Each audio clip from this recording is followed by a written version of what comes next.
Alright you guys, so recently I went and picked up a computer on Craigslist, which was a great deal. I got it for $40 for the full computer, and inside that computer is one of the components right here. There will be a little bit more on that computer in the future, but for now we're just going to be focusing on a little video I'm going to make with this graphics card. So this is an EVGA 8800 GTS, and the plastic's actually peeling up right here. You can actually see, or maybe they just didn't stick it down all the way. I don't really know what happened there, but either way, it's in fairly decent condition. And this is an old school GPU. Honestly, I wouldn't suggest really buying one of these unless you can find it for like $4 or something. But it was in the computer, so we are going to take a look at it and see how it performs, but that'll be a later video. This time we're just going to focus on rejuvenating this graphics card, kind of cleaning it, as well as just going through. It's hard to see here, but the thermal pads, we'll see when I take it all apart, are pretty dried out, and I don't even know what the thermal paste is going to look like on this card. So we're going to go ahead, unscrew everything, and see what it looks like.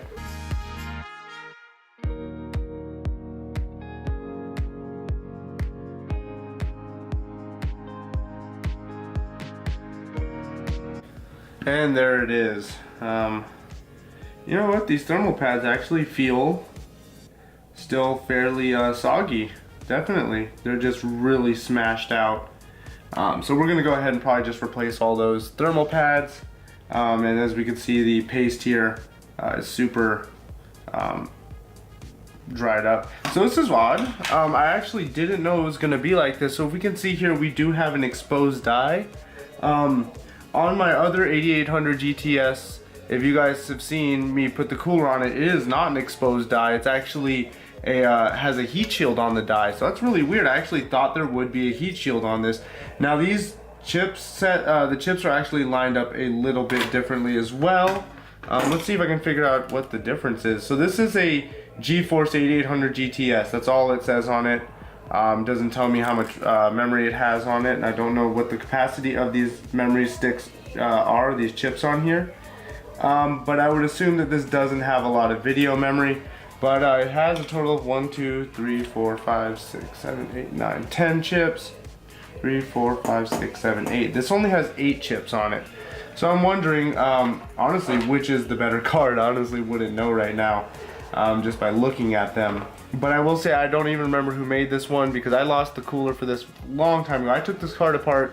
Probably the first actual enthusiast graphics card I've ever taken apart was this card. And that was long before I even had the YouTube channel. So I don't really remember much about it because of that. So I'm gonna unplug the fan here. There we go. Didn't want to pull the whole thing off. So I got a pad stuck here and I want to know exactly where it goes. So I'm gonna lay the card flat down again and kind of see if I can see where that pad lines up at. So from what it looks like, I could just leave it on there, I guess, until I start replacing the pads. So first thing we're gonna want to do, I'll just remember that there was a pad on whatever this is. Yeah, the pad's like literally falling apart. I can't even just pick it up as one piece. Oh god, they're so old. There's another piece of it. So the best thing to do for this would be, I mean, obviously not have an 8800 GTS. Aim for something maybe at least along the lines of at least like a 460 or something. But this is what I have that I can rejuvenate. And if I remember correctly, these cards actually can handle games like CSGO. But either way, what I was saying was, when you replace these pads, you're going to want to use new pads. Now, I don't have new pads, but I do have this. This came off of GTX 780 Ti. And the pads on it are still really good condition. In fact, if you guys can tell, it's been sitting for about a year. But as you guys can see, I had this plastic over it, and that was actually I laid it down to keep it clean. And we're gonna just reuse pads off of this and stick them on here. And I'm pretty sure there's more than enough pads to go around. But first thing is cleaning off this board. Now for cleaning the board, I do suggest having a rag and other stuff I don't have. And some isopropyl alcohol. Now this is 91%. People always say, oh, 98 or 99 or whatever the hell. I don't know. It doesn't. I've never seen a difference ever. So I don't really care. I'm just gonna use it. People are probably gonna be going crazy in the comments. You know how many comments I get on you're gonna break your parts, like motherboards and RAM and stuff, because of how I generally treat them. maybe someday I'll throw a motherboard in a swimming pool for you guys and show you guys that it'll still work after. But for now, we're just going to concentrate on this, which is basically some rubbing alcohol on your rag. Once again, not microfiber, it is literally a hand towel. Probably hear a bunch of shit from people in the comments, but whatever, I don't really care. I mean, the sad part is I still hear those stuff in the comments after the component I'm still messing with still works, you know what I mean? And they'll still be like, oh, you're gonna break your stuff. Well, it still works, so I mean, I don't know how you're gonna tell me I'm gonna break something that's still working, not broken, process is done. What was it? A little bit ago, someone told me I was gonna break my motherboard by setting it on an anti-static bag. I've always sat my motherboards on, I have honestly sat my motherboards on random stuff. There's motherboards sitting on a printer behind this camera. I've yet to break one, so I don't know what they're talking about. I bought 2 motherboards that were stacked on top of each other, thrown in a box, and they both still work, so I don't know. It's just some people, man, they think things are super delicate. So let's just go ahead and just clean off the whole board. Do you guys want to see how delicate this graphics card is? Oh no. I actually just made a huge mess. I probably should have thought that through. Oh, it's dripping everywhere. Oh shit. Good thing I got a hand towel. Handy hand towel at that. Probably should have poured some on the power delivery system too, huh? Oh god, it's dripping everywhere. Oh Jesus. I can't wait to see what people have to say. The sticker back here is still wet. Oh, this is a 512 megabyte card. That's what the sticker's saying right here. 512 megabyte PCIe. We're gonna tear that sticker off because I don't give a shit. Oh shit. I made a mess. I made a huge mess. Oh god, this is such a bad idea. Oh god, all I can smell is rubbing alcohol. There's a huge puddle on the table. Jesus. Oh, look at this. I'm scratching the PCB with my unclipped fingernails. Oh, how does that sound? Oh.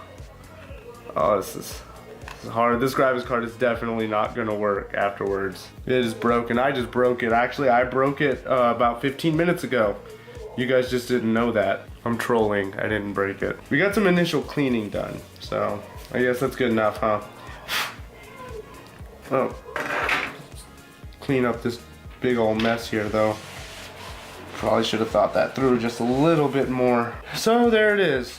So let's start replacing pads. So if we look, obviously, like I said, I like to keep the pads in place, simply so I can have something to reference to. So we'll keep it up like this and just kind of, I guess, do the reverse. So first thing we're gonna do is cover all the RAM chips because I 100% know those have pads on them. This one actually used to have pads on the RAM chips. I don't know if you guys noticed, but I don't have any more on there. And I've actually gamed on this card quite a bit to see how well it holds up. It apparently did not care if it had cooling or not, but you know, well, I would like it if this card was more restored. Like I said, we're doing a little restore here, not a Jimmy rig test card.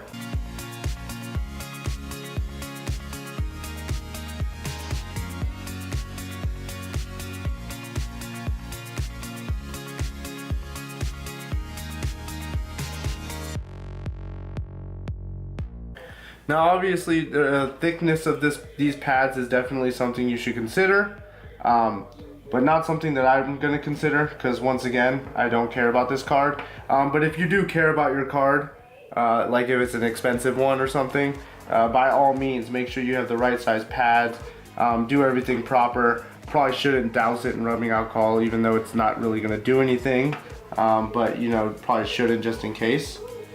But like I said, I don't care about this card, and I don't think anything I'm going to do to it's really going to break it. I mean, we've seen that oven baked GTS.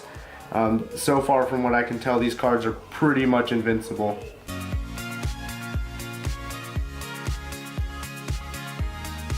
There we go. So I think that's everything that had pads on it. I'm going to double check to make sure. Yep, that looks like it was everything. So now we're just going to clean off this piece now. As you guys can see, I've got all my pads nicely aligned on there. Once again, if you're check the sizes of your pads, the thickness. but because I don't care, I'm not going to. I'm just gonna make this work. Because I'm a boss, and that's what bosses do. Bosses don't second guess and double check. Nope, not at all.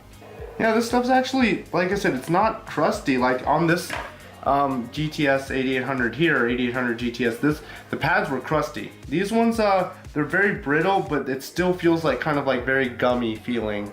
The ones on these were like crusty, but to be fair, this graphics card was artifacting before I put it in the oven, and was also under extreme amounts of stress and heat, like 12-hour gaming sessions and stuff like that. It was given to me from a friend from his broken computer, which is actually where I got that Q6600 for free. I've actually been sitting on that Q6600 for a very long time, few years. He gave me his computer, which was broken power supply, dead motherboard, and artifacting graphics card. So I ended up fixing the GTS and still using it today for testing. And I might have a replacement right here. We'll see, because this one definitely looks a lot more appealing.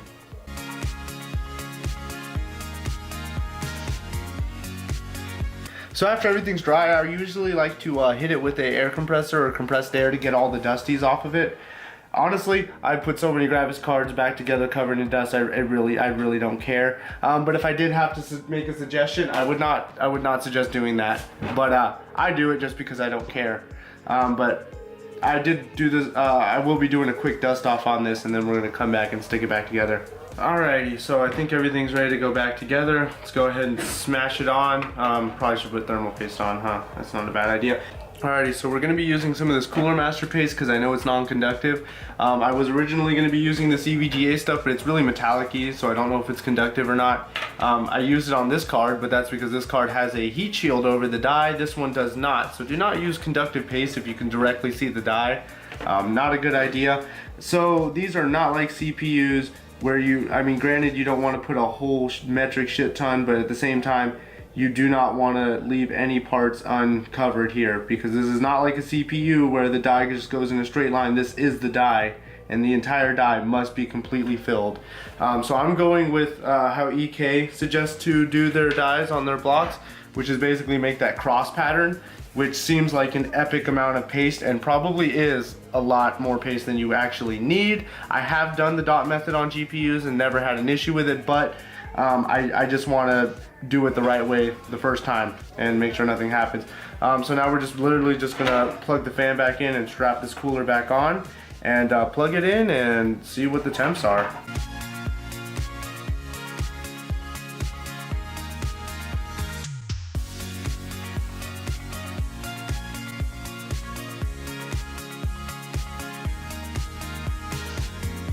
And there we go. It's all put back together. So let's go stuff it in and see what happens.